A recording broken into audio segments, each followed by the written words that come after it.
দেশের ভেতরে ও বাইরে যখন নানামুখী চাপে ভারত, তখন নতুন করে সীমান্তে উস্কানি শুরু করেছে দেশটি। আন্তর্জাতিক সীমানা আইন লঙ্ঘন করে বাংলাদেশ ও ভারতের বিভিন্ন সীমান্তের নো-ম্যানস ল্যান্ডে কাঁটাতারের বেড়া নির্মাণের চেষ্টা করছে ভারতের সীমান্তরক্ষী বাহিনী বিএসএফ। তবে তাদের এই প্রচেষ্টার বিরুদ্ধে শক্ত অবস্থানে বাংলাদেশের সীমান্তরক্ষী বাহিনী বর্ডার গার্ড বাংলাদেশ বিজিবি। সবশেষ শুক্রবার লালমনিরহাটের পাটগ্রাম উপজেলার দহগ্রাম ইউনিয়নের মুন্সিপাড়া সীমান্তেও বেড়া নির্মাণের চেষ্টা করে বিএসএফ। এ সময় স্থানীয় ভারতীয়দের সাথে নিয়ে তারা বেড়া নির্মাণের চেষ্টা চালায়।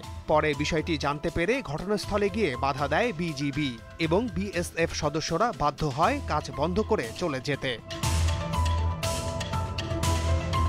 কিন্তু আন্তর্জাতিক আইন অনুযায়ী এভাবে সীমান্তে বেড়া দেওয়ার কোনো নিয়ম নেই। সাধারণত দুই দেশের আন্তর্জাতিক সীমানার শূন্য রেখা বা নো-ম্যানস ল্যান্ড থেকে দুই পাশে ১৫০ গজের মধ্যে কোনো স্থাপনা নির্মাণের অনুমতি নেই। এই জায়গায় কেবল কৃষিকাজ করা যেতে পারে এবং বাংলাদেশ ও ভারতের সাধারণ মানুষ সেখানে কৃষিকাজ করে আসছে। কিন্তু ভারত বারবার আইন লঙ্ঘন করে বেড়া নির্মাণের উদ্যোগ নিচ্ছে এবং উস্কানি দিচ্ছে।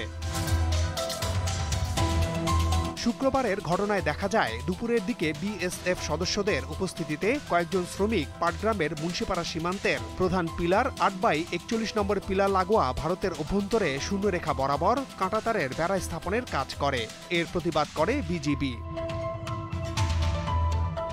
শুধু এখানেই নয়, গত এক সপ্তাহের মধ্যেই চাঁপাইনবাবগঞ্জ জেলার শিবগঞ্জ উপজেলার চৌকা সীমান্তেও বিএসএফ কাঁটাতারের বেড়া নির্মাণের উদ্যোগ নেয়। তাদের প্রচেষ্টাকে কেন্দ্র করে বিজিবি ও বিএসএফ এর মধ্যে উত্তেজনাকর পরিস্থিতি তৈরি হয়। সেখানে দফায় দফায় বিজিবির বাধা উপেক্ষা করে কাঁটাতার দিয়ে সীমান্তে বেড়া নির্মাণের চেষ্টা করছে বিএসএফ।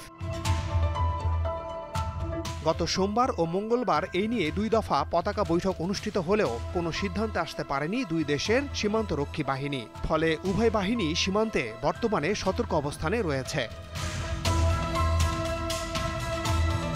চাঁপাইনবাবগঞ্জ সীমান্তে বাংলাদেশের ভূমি রক্ষায় স্থানীয় বাংলাদেশি নাগরিকরা ক্ষোভ জানিয়েছেন এবং বিএসএফ এর অবৈধ কর্মকাণ্ডকে প্রতিহত করতে বিজিবির সাথে তারাও দিনব্যাপী সীমান্তে অবস্থান নেয়।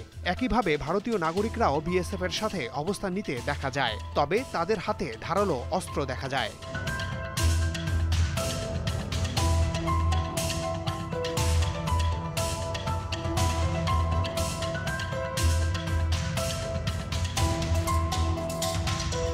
কিন্তু ভারত যতই উস্কানি দিক না কেন, বাংলাদেশ পিঠ না দেখিয়ে চোখে চোখ রেখে প্রতিবাদ জানিয়ে আসছে। গত ৮ জানুয়ারি ঝিনাইদহের মহেশপুর উপজেলার সীমান্ত এলাকায় কোদলা নদীর ৫ কিলোমিটার অংশ দখলমুক্ত করেছে বিজিবি। নদীর ওই অংশ বাংলাদেশি ভূখণ্ডের ভেতরে হলেও এতদিন বিএসএফ দখল করে রেখেছিল, এবার তা মুক্ত।